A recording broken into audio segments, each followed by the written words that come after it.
Hello, Ebenezer family. It's time for our weekly announcement and devotion. And yesterday, Sunday, was Resurrection Day. We had a great celebration of the resurrection. Yesterday, we celebrated Maundy, Thursday, and Good Friday before that. Um, and we had a campfire Saturday evening. It's just been a busy, busy week, but it's been a great celebration of Jesus. So after the resurrection, the that morning we read in the scriptures that Mary and several other women went to the tomb and they found it empty. They talked to an angel, and then they even talked to Jesus himself. And he said, "Go and tell my disciples that I will meet them in Galilee."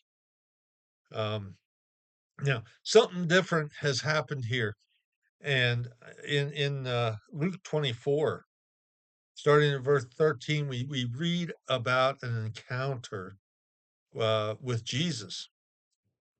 And this is called On the Road to Emmaus.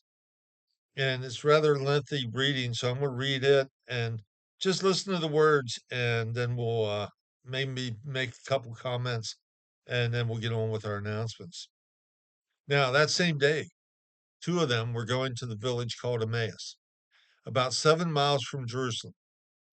They were talking with each other about everything that had happened.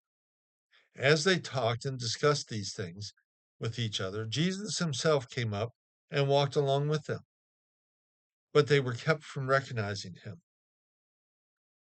"What are you discussing together as you walk along?" They stood still, their faces downcast. One of them named Cleopas asked him, "Are you the only one visiting Jerusalem who does not know the things that have happened here in these days?" "What things?" he asked. "About Jesus of Nazareth," they replied. "He was a prophet, powerful in word and deed before God and all the people. The chief priests and our rulers handed him over to be sentenced to death, and they crucified him. But we had hoped that he was the one that was going to redeem Israel. And what is more, it is the third day since it all took place. In addition, some of our women amazed us. They went to the tomb early this morning, but didn't find his body. They came and told us that they had seen a vision of angels who said he was alive. Then some of our companions went to the tomb and found it just as the women had said, and they did not see Jesus. He said to them, "How foolish you are, and how slow to believe all that the prophets had spoken. Did not the Messiah have to suffer these things and enter his glory?" And beginning with Moses and all the prophets, he explained to them what was said in all the scriptures concerning himself.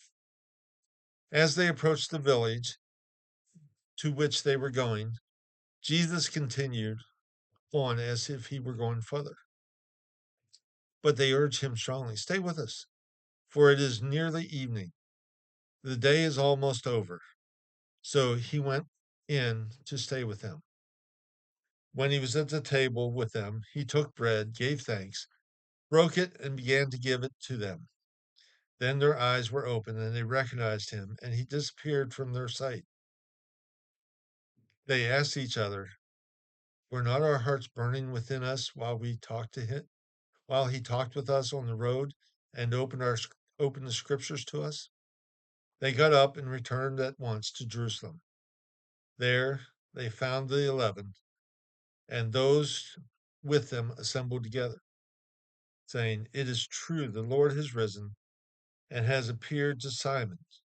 Then the two told what had happened on the way and how Jesus was recognized by them when he broke bread. There's a whole lot of information in this uh, passage. I mean, we see that there's two guys walking on a road to Emmaus. As you read through it, you can determine that it is not part of the remaining 11 apostles because they talk about that later on. It tells us that they were about 7 miles from Emmaus, and this conversation must have lasted quite a while because it was as they were approaching their destination that Jesus was going to go further, and they say, "Come in and stay with us. It's getting late." Uh, it wasn't until he sat down with them to break bread that they recognized who he was. So, we wonder why did Jesus shield his identity from them? Maybe it was just to see what they were talking about. Maybe what it was to see what they truly believed. Um, but nonetheless, they have this incredible conversation about what had happened in Jerusalem and all the events that had happened. And it says, finally, when they recognized who he was, it says he disappeared. So what did they do? They got up and they traveled back to Jerusalem to tell the 11 remaining apostles, the disciples, what they experienced. Now, in that conversation, it says that two had run to the tomb after the women said what they said. Well, that's recorded as well. Peter and John ran to the tomb to see it being the tomb was empty. Um, and here again, Jesus had been very clear before the crucifixion that it had to happen. And these two guys that he's talking to, they question, why did it have to happen? Well, it had to happen because that's what the prophet said. That's what Jesus himself said. And now he's alive, and it's hard to grasp that as a human being, that someone that has passed away is alive, because it just doesn't happen. It just doesn't happen. But Jesus was different. And now he's going to continue his ministry here on this earth for the next 40 days. And we can read in the scriptures some of the things that he did. And we're excited to explore some of that over the next few weeks. So dig into the scriptures and read the stories. Announcements. We're still looking for a VBX director or coordinator. We need someone. We're planning on 2 one-day VBXs this year, one in June and one in August. So we need some help with that. Uh, if you are the person, maybe God's talking to you right now, just give me or Pastor Josh or the office a call and let us know, and we'll be in touch and start working that with you, or answer your questions if you have questions about it. Here, now that Easter's over with, we are going to start. Missions team is going to start collecting money for the Child Evangelism Fellowship bus fund. They run a good news camp throughout the summer, and they supplied buses to transport the children from bus stops to the camp every single day. And we, over the last few years, have tried to help them with the expense of the bus fuel. So in the missions corner, there's a little gas pump and a gas can in front of that. You can just drop donations in that gas can, and we'll take them, and we'll be collecting them until about May 17th. Um, and we send them whatever we gather. It would be nice to be able to gather a couple $1,000s, because I imagine the bus fuel is a lot more than that. But this little token can go a long way to help them with that ministry. And CEF is an incredible ministry. They do so much in our community throughout the world too.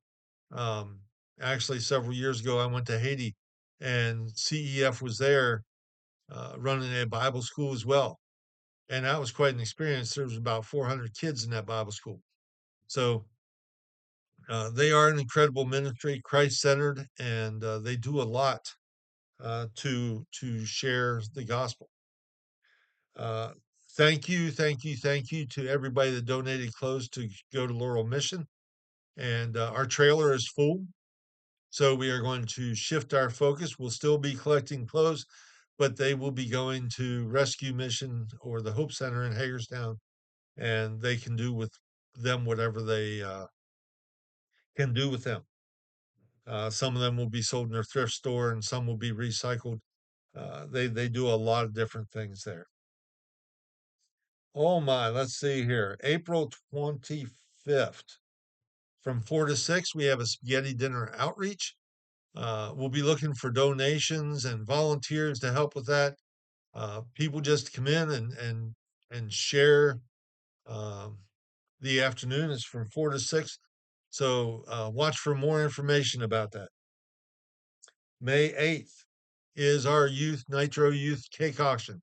Every year we have a fantastic evening. It starts at 6:30, and we sell some pastries. We're looking for donations for them. Uh, More information as time gets closer. And many of you have attended these things. And if you haven't, come out and check it out. You don't have to buy a thing. Just come and enjoy the evening. We have a lot of fun with it, and uh, you all are very, very generous towards the Youth Missions Fund with this. Also, with that, Property Commission is getting rid of a push lawnmower, a uh, weed blower or leaf blower, and a weed eater, string trimmer. Uh, we will be auctioning those things off that evening, and the money that is raised for those three things will go back into property commission. Uh, but we will have a bunch of you there, and we figured if somebody needs these items, that would be a good way to get them out of our inventory and into your inventory. The last thing is May 17th. We will be going out to Heritage Hills again for our visit. This again is always a fun time. And if you've never been, I encourage you to take at least one Sunday. We go out there and go with us. It's great to build relationships with the residents. We normally sing some songs, whether it be hymns or sometimes we have karaoke, and some of our people sing to them, and then we play bingo, and it's always a lot of fun, and it's something that you can share, and it doesn't take. All you have to do is be present, and they they lo- they really enjoy us coming out. That is all the announcements for today. Till next time, God bless you.